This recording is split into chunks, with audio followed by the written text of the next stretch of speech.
Bien, hoy vamos a continuar con nuestras clases complementarias. Les había hablado que quería hablarles un poco de magnetización.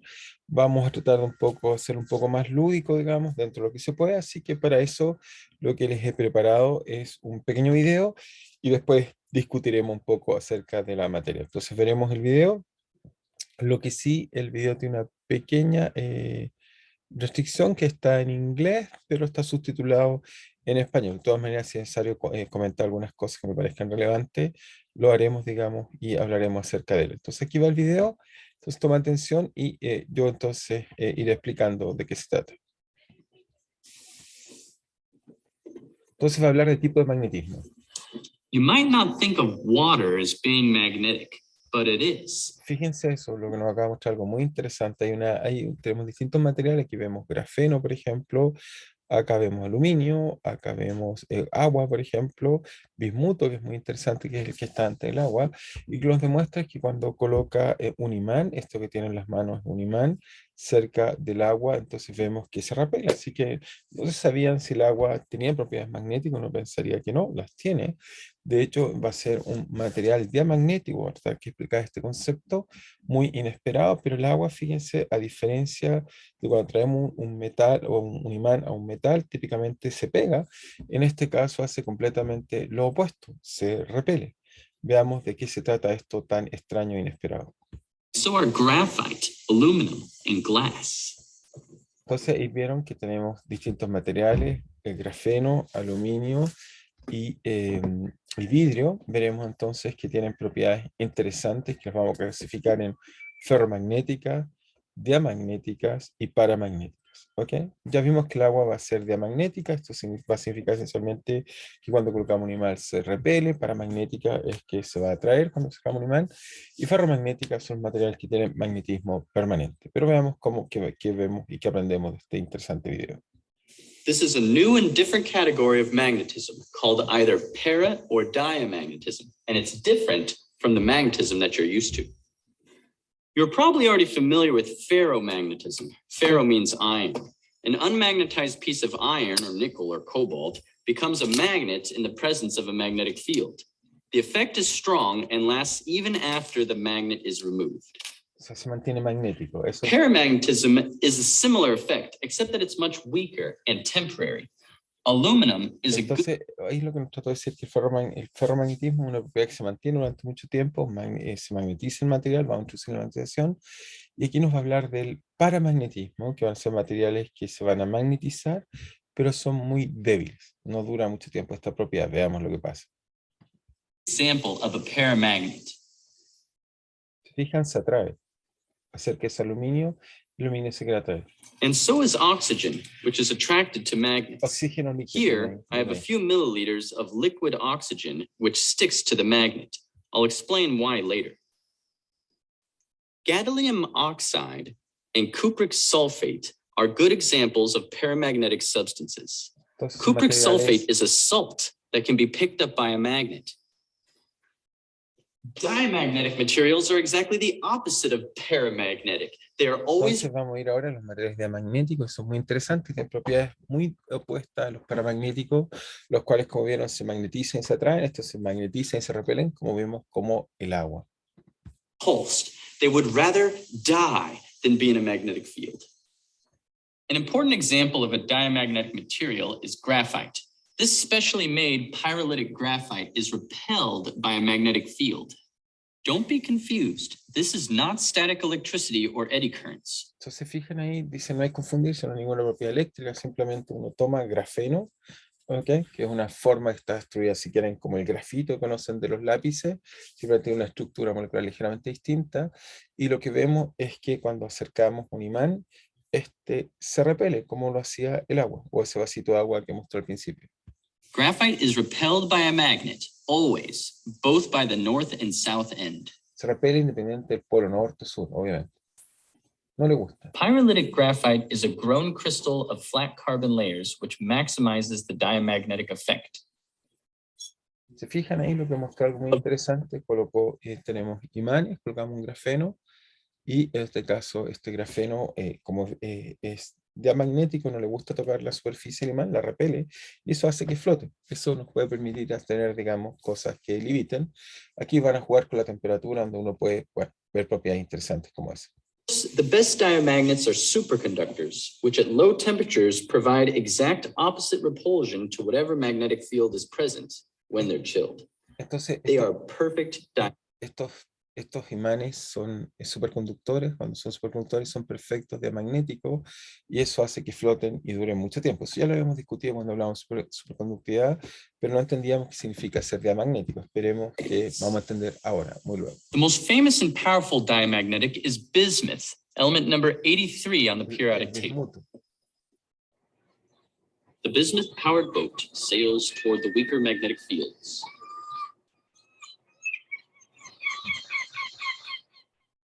One way to check whether an object is diamagnetic or paramagnetic is to see how it aligns itself in a magnetic field.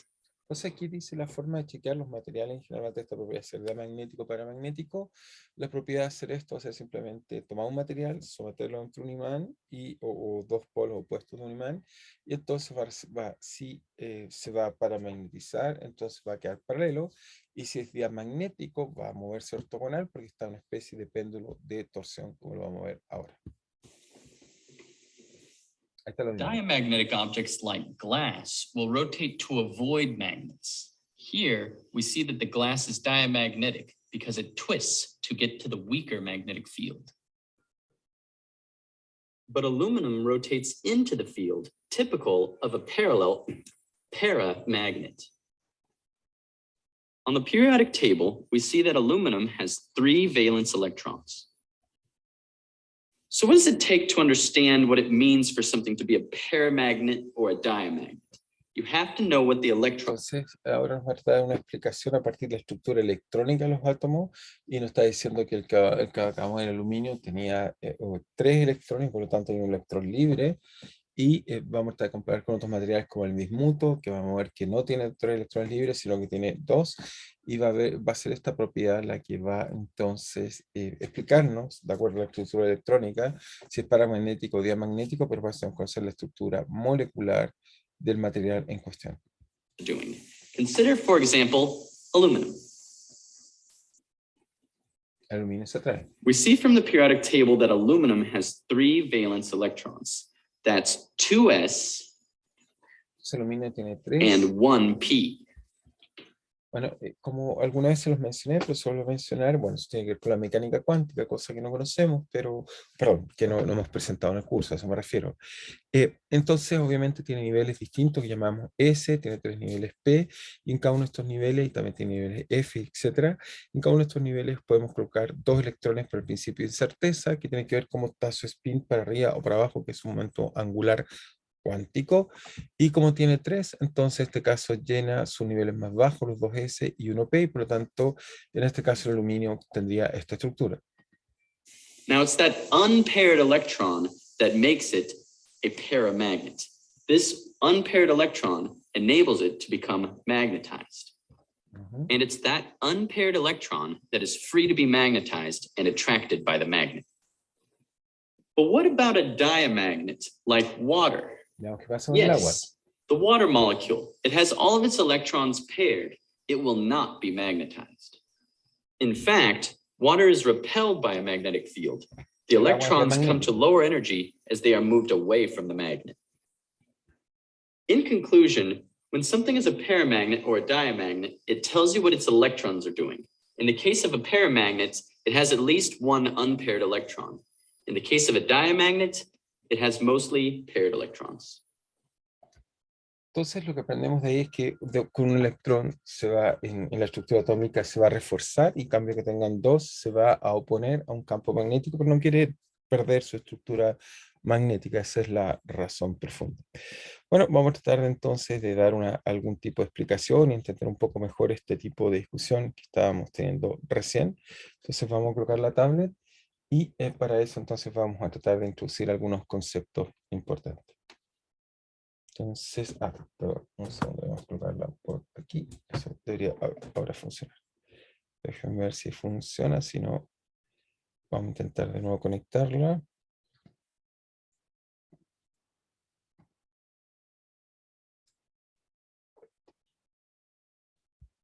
Ahí está funcionando. Perfecto. Entonces, toda nuestra discusión partió pensando que la materia está hecha de átomos, eso fue lo que discutimos hace un tiempo, y los átomos tienen una estructura como la que vemos ahí, tienen, ya vimos un núcleo, y en torno a este núcleo entonces tenemos otras partículas que están girando en torno a él, o que ondas, como les traté de decir en algún momento, y entonces vamos a tratar de modelar la materia, y eso era lo que habíamos tratado de descubrir, que las propiedades de la materia magnética esencialmente las vamos a tratar de entender como que tengo cualquier pedazo de material al interior está formado por átomos o moléculas que forman esas, o átomos que a su vez forman estas moléculas.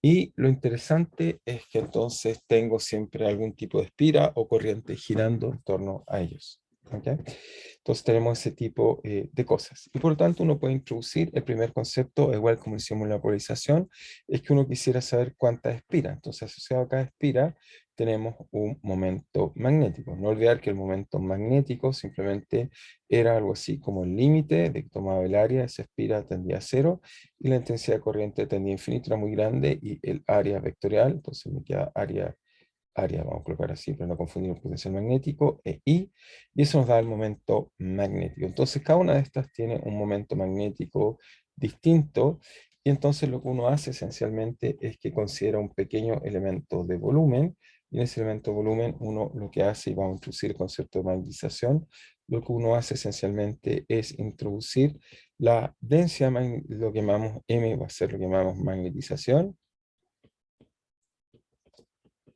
¿Y qué es la magnetización? Va a ser simplemente el límite de tomar ese volumen tiende, o este de volumen muy pequeñito tiende a cero, y sumamos todos los momentos magnéticos que estén al interior, I o M, y los dividimos por el volumen. ¿Ok? Quizás comenté, antes le estaba llamando M, quizás debo usar esa notación. Mu o M, en general son las dos letras que se ocupan para la magnetización. Sumamos todos los momentos magnéticos y los dividimos por delta M. Entonces, esto nos da la magnetización. ¿Ok? Entonces, si quieren verlo, la magnetización, otra forma de verlo, es simplemente si yo tomo, me pregunto cuál es la suma, ¿ok? O cuál es, si quieren verlo, la suma de los momentos magnéticos al interior de un volumen.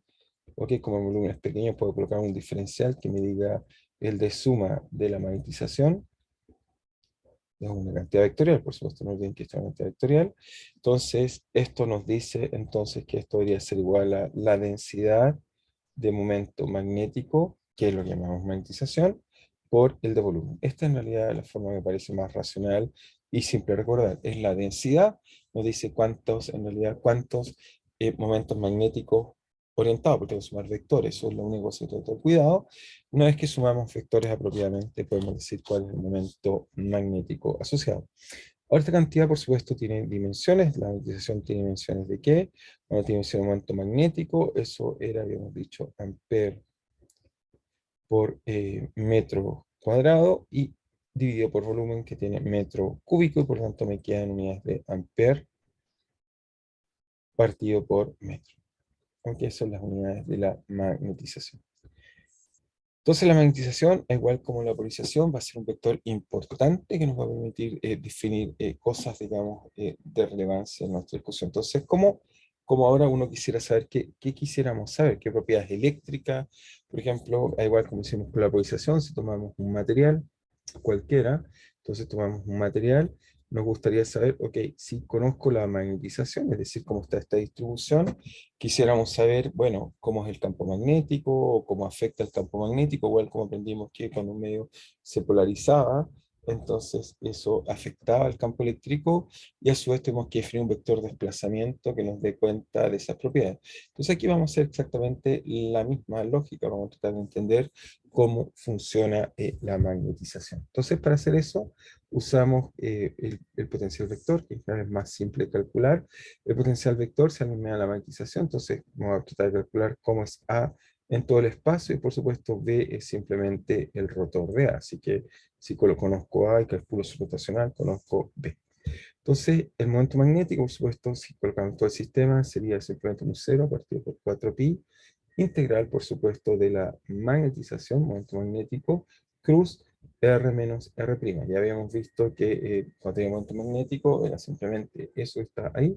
Si alguien no se acuerda de dónde venía esta expresión, es muy simple. Esto viene, si es que se olvida el hecho que venía el hecho de que cuando teníamos un momento magnético, era simplemente M cruz R', y de ahí mostramos que se nos daba el potencial magnético apropiado.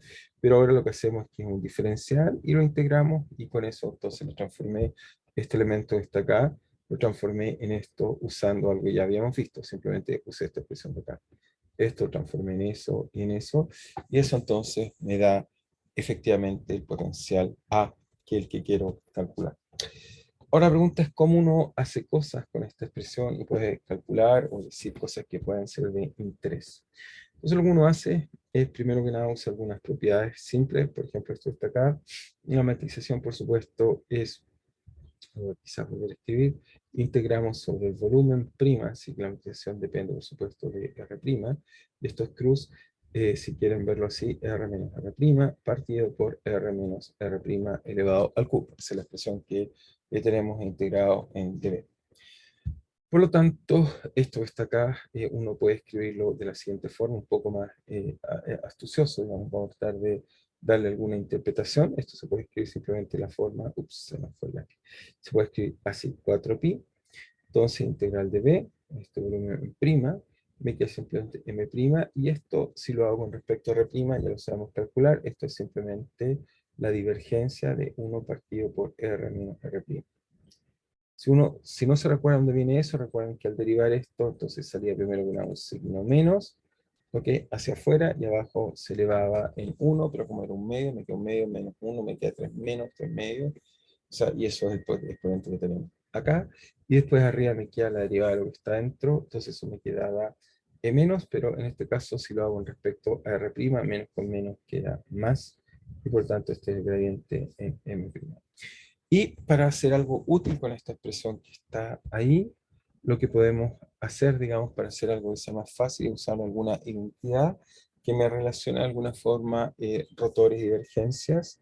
Y una de esas, una de las tantas que le enseñé es aquella que teníamos un escalar con un vector, supongamos f es un vector y phi un escalar. Uno sabe que esto va a ser simplemente el rotor de que, primero que nada, si phi se lo aplico a escalar, me da un vector, plus f, eso me da un vector. Así que está bien, porque el lado de acá es un vector, y quiero un vector, así que eso me da un vector. Así que es fácil de recordarse. Y después lo que tenemos es que sea al revés, que se lo aplique a f. Simplemente lo que está haciendo esto es que toma el operador, se lo aplica primero a phi, y después se lo aplica a f. O sea, primero a phi, después se lo aplicamos a f, no se lo aplica a f, cuando me queda un vector, es la única posibilidad que sea el rotor de f. Así que encontramos esta entidad muy, muy simple.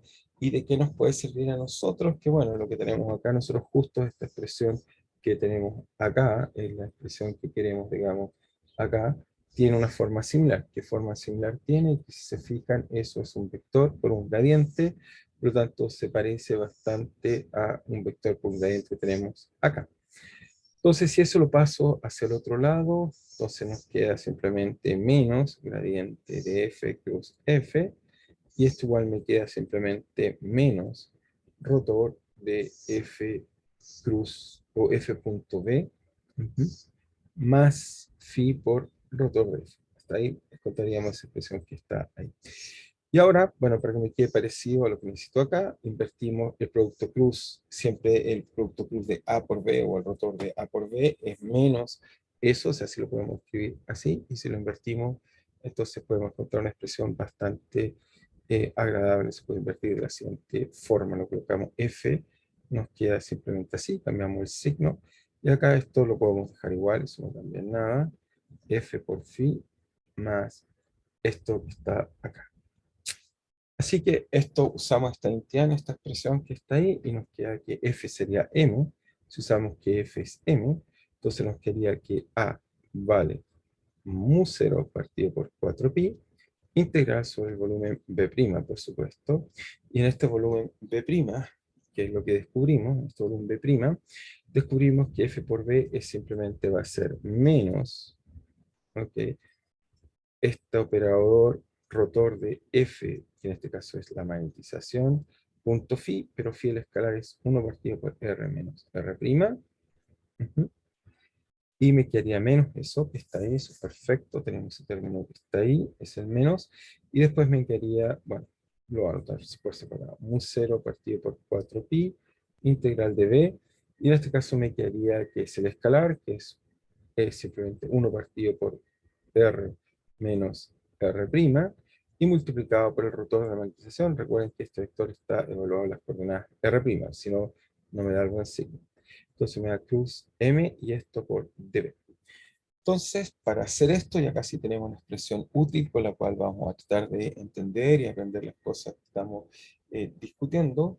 Lo primero que debiéramos hacer es qué se puede hacer con este tipo de expresión, pero para eso voy a hablar de un teorema un poco generalizado de Gauss, teorema de Gauss generalizado, esto no se lo he enseñado, pero es muy similar, es como tomar el teorema de Stokes y ahora escribirlo en un poco más grande. ¿Cuál sería el teorema? Bueno, si colocamos integral de volumen del rotor de F, fíjense que esta vez no estoy haciendo como entonces hacemos el teorema de Stokes, o si quieren, lo que hacemos es hacer la integral del rotor, pero en una superficie. Esta vez lo hago en un volumen, ¿ok? ¿Por qué no? Tengo derecho.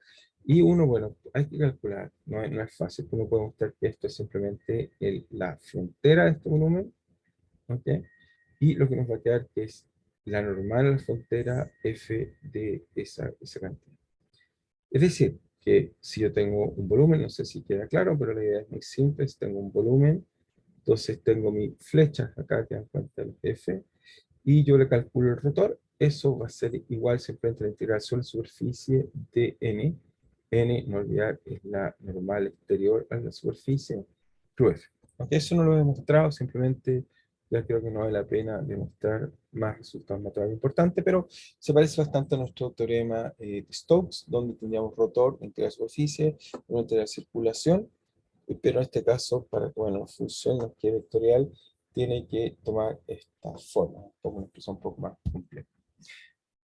Bueno, si ocupo esto, ¿y dónde quiero ocupar esto? Bueno, esto lo quiero ocupar acá. Si se fijan, obviamente acá tengo una expresión donde puedo ocupar esta relación que está ahí. Entonces, ¿qué nos quería? Nos quería que A, esta relación anterior, implicaría que A vale mu 0, va a partir primero con la última, es más fácil. 4pi vale simplemente integral del rotor en coordenadas prima de m. Obviamente m solo depende de r', partido por r menos r', ¿ok? Y esto integrado de b. Y la otra, que tiene un signo menos, nos quedaría simplemente que eso es más mu 0, 4pi, y si tiene un signo menos, lo que puedo hacer es invertir el producto cruz de n por f, y por lo tanto me queda integral de qué, de f, que en este caso sería simplemente el argumento, que sería m partido por r menos r', y nos queda cruz. Entonces, en este caso, la normal a la superficie y su integral de superficie, donde está la frontera y esto está acá. Bueno, ¿qué es lo que descubrimos esta expresión? Bueno, descubrimos algo muy, muy simpático que nos va a permitir, igual que la pulsación, interpretar de forma de una forma muy inteligente, diría yo, nos va a permitir interpretar entonces qué es la magnetización. ¿Cómo la interpretamos? Bueno, muy fácil. Esto nos permite, por un lado, decir que eh, recuerden que la corriente era simplemente cuando había una corriente dada, era simplemente la corriente partido por R menos R'. Bueno, entonces nos dice, esto nos interpreta, esa interpretación, nos va a decir entonces que en un problema como este, uno puede interpretar que simplemente si un material está magnetizado, es decir, tiene una densidad de espiras, entonces uno puede introducir que existe una corriente de magnetización que simplemente, al igual como introducimos, aprendimos que hay una densidad de polarización que era menos la divergencia de P, aquí vamos a descubrir que vale simplemente el rotor de M. Entonces, el rotor de M nos da una corriente, y por lo tanto, por otro lado, si este término tenemos acá, esto es integral superficie, nos queda que la corriente superficial es simplemente M cruz N. Veamos que esta última es trivialmente se puede entender. En realidad ambas se pueden entender, la primera es un poco más sofisticada, pero esta última es muy trivial entender. ¿Cómo uno puede entender este bonito resultado? ¿Cómo se puede interpretar? Entonces, interesantemente, es que, entonces tratamos de una interpretación, o sea, esto es el resultado, pero interpretémoslo y después tratamos de explicarlo mejor. La interpretación es la siguiente. Si uno toma, por ejemplo, un material, supongamos que tiene muchas espiras que están girando así, siempre lo explicamos en un plano, para poder graficarlas y entenderlas un poco mejor, digamos. Eso voy a aplicar así, unas espiras que están girando. La última línea, ok.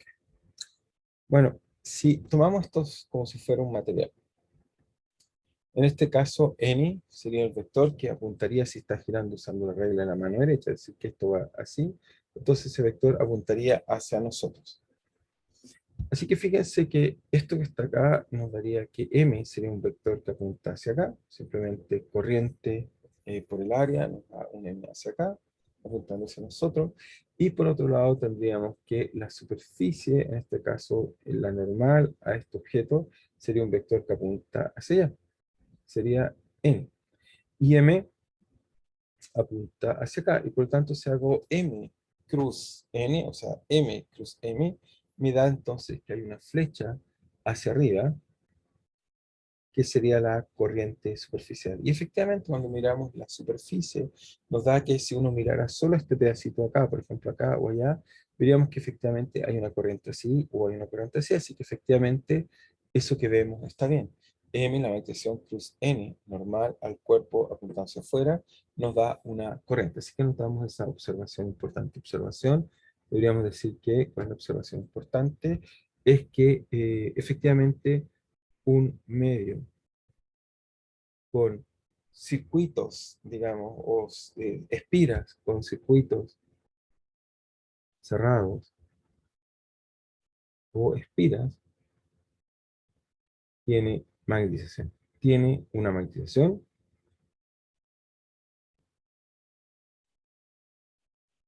que en la superficie genera una corriente. Bueno, la otra es más difícil entender y darse cuenta, pero efectivamente la otra es que si la magnetización además está variando, obviamente si va creciendo, es decir, que si yo parto acá y acá hay más, etcétera, más espira, por supuesto eso me va a generar un flujo, obviamente pareciera ser que hay un aumento de carga hacia acá, porque cada vez hay más carga, y eso en realidad me debería dar la explicación por qué esto nos da. Uno puede calcular un poco más difícil este cálculo, pero sabemos que no hay una corriente, es una corriente de superficie, tiene que haber una corriente volumétrica que la cancele porque el sistema está neutro. Así que esta es una corriente que ocurre en el volumen. ¿Ok? Así que tenemos dos cosas interesantes igual con la polarización. Cuando hay magnetización, entonces el problema es muy simple, porque ahora, por ejemplo, ¿cómo es el campo magnético en general? El campo magnético en general va a ser, por ejemplo, en un medio cualquiera real. Si tomo esto que está acá, y además hay corriente de verdad, supongamos que en el sistema circula algún tipo de corriente, bueno, vamos a tener varias fuentes de campo magnético, vamos a tener la fuente de las corrientes de verdad que están en el campo magnético, corrientes, digamos, libres, de cargas que se mueven, cruz R menos R', partido por R menos R', entonces, al cubo de B. También podemos interpretar esto como simplemente una corriente superficial, por lo tanto tenemos, o volumétrica si quieren, que debido a la magnetización, es decir, que simplemente vamos a tener una corriente de magnetización, ¿ok? Que vale, si quieren verlo así, el rotor de la magnetización es una corriente superficial, cruz R menos R', volumétrico, perdón, R menos R' a la 3 dB.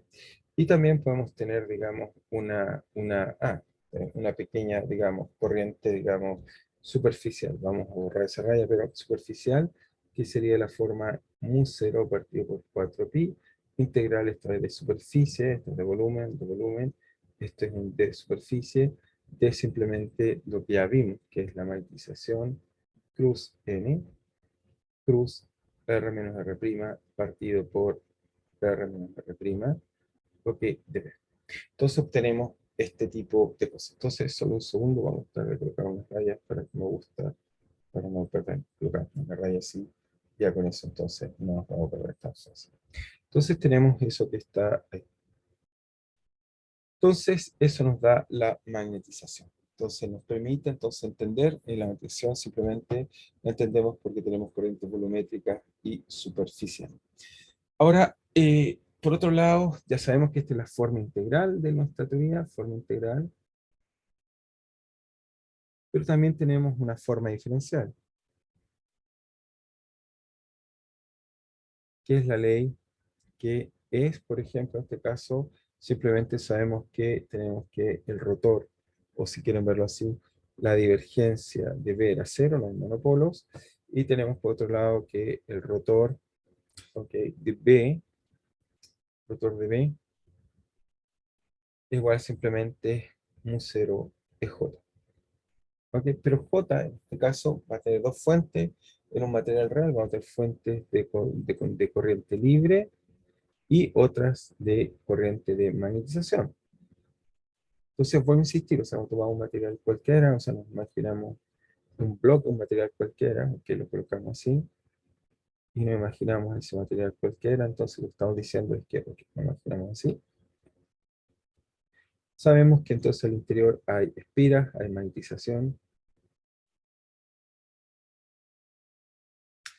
y pero por otro lado sabemos que también en este sistema hay una corriente que está atravesando, digamos, que está pasando por ahí, además una corriente real que pasa, o sea, real de cargas libres que pasa en el material.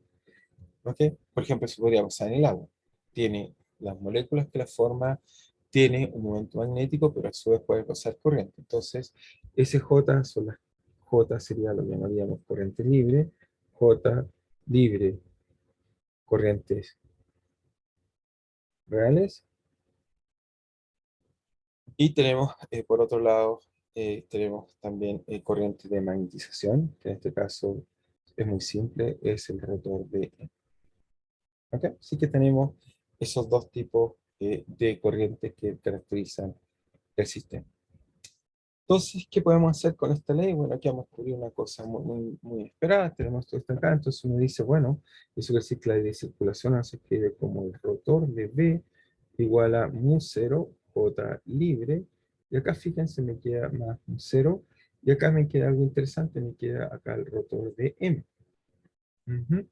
Ya tengo el rotor de B. Entonces, si dividimos por mu 0, primera cosa, nos va quedando rotor de B partido por mu 0, voy a poner la permeabilidad magnética del vacío, acá tengo J libre, y acá me queda más el rotor de M. Entonces, si lo paso ahora hacia el otro rotor de M, me va a quedar simplemente el rotor de ¿qué? De B partido por mu 0 menos M, ¿ok? Eso es igual a J libre. Esto nos queda esta bonita ecuación de acá y por lo tanto nos dice que esto está acá, nos dice, esto es bastante inesperado, nos dice que el rotor de una cierta cantidad es igual a la corriente libre, como antes teníamos el rotor de la divergencia, del vector de desplazamiento nos da las cargas libres, entonces esto nos va a permitir introducir una nueva cantidad física que llamamos intensidad magnética. Y la intensidad magnética va a ser, si quieren, el campo magnético se modifica cuando ve la magnetización, que la intensidad magnética no se modifica si el material está magnetizado o no, por eso depende de ρ libre, y esta cantidad la vamos a definir, vamos a usar una letra, le llamamos H. H va a ser simplemente la magnetización dividido por un 0 menos M. Y lo otro interesante, bueno, esta cantidad satisface, bueno, la bonita ecuación satisface que el rotor de H es solo las cargas libres, es decir que cuando aquí viéramos, tuviéramos que ver aquí cómo sería aquí cómo sería la intensidad magnética, solo daría cuenta de las cargas verdes que se mueven, y en cambio la magnetización sí está en el medio, solo modifica el campo magnético de tal forma que H solo ve la cantidad de cargas libres. Esa es la ecuación importante, es la misma cantidad que encontramos para el vector D. Entonces, encontramos este resultado que está acá, y por otro lado, bueno, H, que es H, ¿qué unidades tiene? Tiene las mismas dimensiones que la magnetización, es decir, que va a ser amper partido por metros. ¿Ok? Esa es la cantidad física que describe esta cantidad que está aquí. Entonces, si se fijan, hasta aquí, bueno, hay algunas cosas que comentar, pero hasta aquí lo que hemos descubierto, las ecuaciones de electromagnetismo, concepto introducido en particular por Ampère, Entonces tenemos que la divergencia del desplazamiento es igual a las cargas libres. Tenemos por otro lado que el rotor del campo eléctrico por ley de inducción ahora vale menos dB a dt. Tenemos que la divergencia del campo magnético entonces vale cero. Y ahora tenemos una nueva ley de circulación que no tiene que ver con B, sino con H, que nos dice que son las cargas libres, donde tenemos un par de las corrientes libres, donde tenemos, esta sería nuestra teoría hasta el día de hoy, está casi lista, donde tenemos algunas definiciones que tomar en cuenta, que no las coloqué, pero las vamos a colocar inmediatamente. ¿Cuáles son las definiciones que vamos a colocar? Bueno, las definiciones que colocar son obvias, que D, el vector simplemente tiene que ver con epsilon cero, campo eléctrico, más la polarización del medio, su capacidad de polarizarse, y H tiene que ver con el campo magnético dividido por mu cero menos la magnetización, que es la densidad, si quieren verlo así, de momentos magnéticos en el medio dado. Así que tenemos estas dos cantidades que son relevantes. Ahora, ¿qué más uno puede decir interesante en este caso que está acá? Bueno, uno puede decir muchas cosas más, pero voy a referirme a muchas más. Puede ser interesante. Entonces, lo que vamos a tratar de entender o modelar, vamos a hacer un poco, no voy a estar modelar como hicimos antes, siempre me voy a saltar el resultado importante, pero medios, vamos a hablar un medio real, un medio magnético isótropos homogéneos, homogéneos y lineales. Vamos a suponer simplemente lo siguiente, en vez de estar pensando mucho más, como hice modelos más simples, vamos a suponer simplemente que uno tiene un medio, uno le aplica un campo magnético, por ejemplo, le aplicamos un campo magnético por acá, B, y este material, obviamente, como consecuencia de eso, se magnetiza, y como se magnetiza, pues también tiene un H. Ahora la pregunta es, ¿cuál es la relación entre M, B y H? En realidad uno en la práctica va a contar más bien como H. Solo depende de las corrientes reales del material, no depende de B. Entonces uno trata de encontrar una relación entre M y H, y esa relación es lo que hacemos a través de la susceptibilidad. ¿Ok? Entonces esta constante que está ahí, la susceptibilidad la llamamos magnética. ¿Cómo relaciona la magnetización con la intensidad magnética? Esto está acá, lo llamamos susceptibilidad magnética. ¿Ok? Tenemos esta cantidad interesante, la susceptibilidad magnética. Entonces, ¿dónde? Y aquí viene lo que empezamos hoy día en el video. Si esta cantidad, si M es positivo, entonces vamos a hablar de paramagnetismo. El material es paramagnético. Si la susceptibilidad es negativa, es diamagnético. Eso quiere decir que, voy a insistir, que cuando aplicábamos un campo magnético se repelía, se ponía un imán o se trataba de polarizar. Entonces, y eso uno dice, pero ¿de dónde viene esto?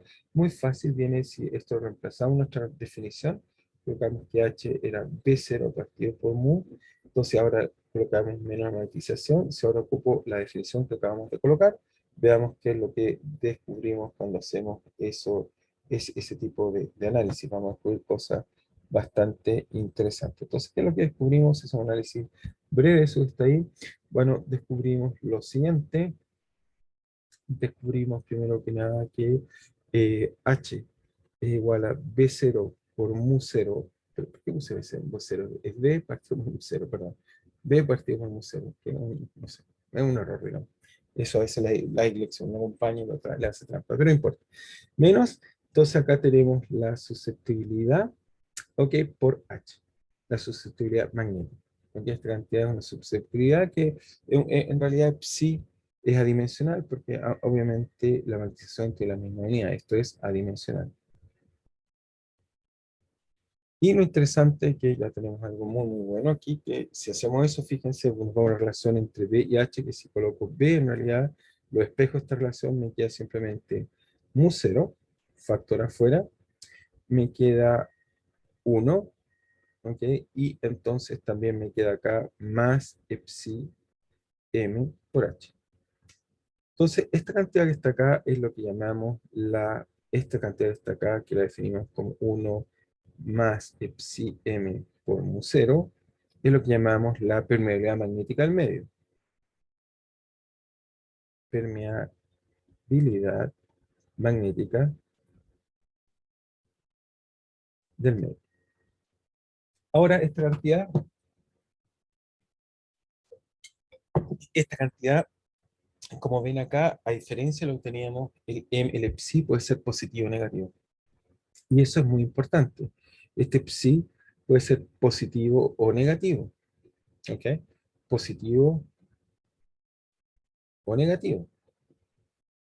Y por lo tanto, lo que hace es que el medio, yo le aplico un campo magnético, entonces, ¿qué es lo que está haciendo? ¿Cuál es la interpretación física divertida de estos materiales que nos va a permitir entenderlo? Cuando todo un material y tiene permeabilidad magnética positiva, es decir, que es paramagnético, lo que hacemos es que cuando lo cruza, viene un campo magnético de afuera, lo que está haciendo ese isótropo es que se aumenta. Por eso el sistema se mueve en la misma dirección, le gusta aumentarse hacia afuera, disminuye. Sin embargo, eso sería paramagnético. Y cuando es diamagnético, la situación es inversa. Es muy extraña esta situación, es un poco muy rara, pero es lo que es. Entonces, lo que hace es que la magnetización efectiva en el medio, entonces, es simplemente, o sea, si quieren verlo acá, era como colocar un H que no dependía del medio, aquí está H, acá está H. Entonces, el H no se da cuenta, lo que está cambiando es el B, perdón. Entonces, B, hay un campo magnético afuera, B, ¿qué dije H? B.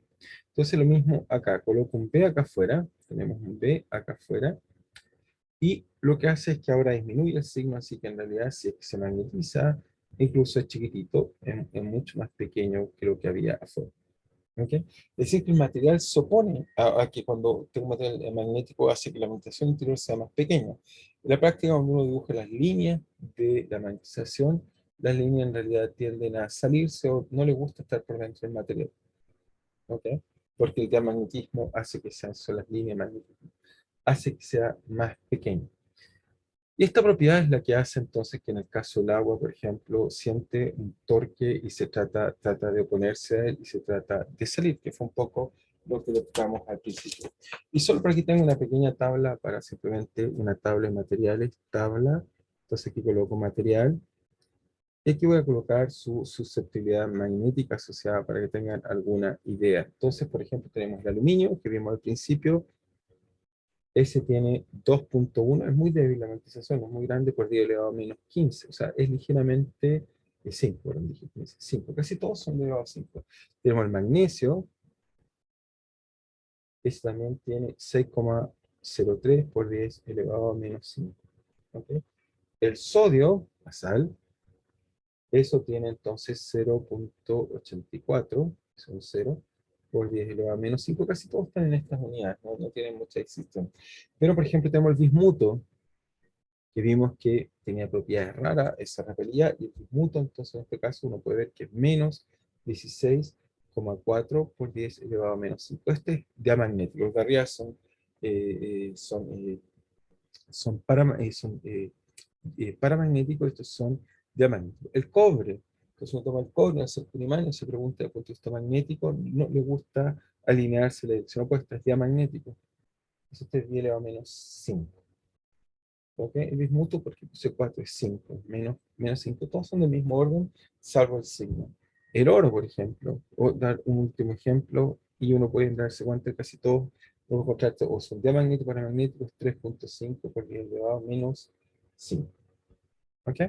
Entonces, simplemente por concluir y dar un sentido, es que estos de acá son típicamente materiales diamagnéticos, otros son paramagnéticos, y lo interesante que aprendimos hoy es que los materiales se magnetizan, la magnetización la podemos entender como simplemente como corrientes, ¿ok? Corrientes que tienen material, corrientes efectivas, y que podemos generar un vector que no se da cuenta de ellas, que es la intensidad magnética.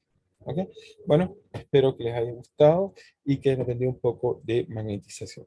Nos estamos viendo. Cuídense.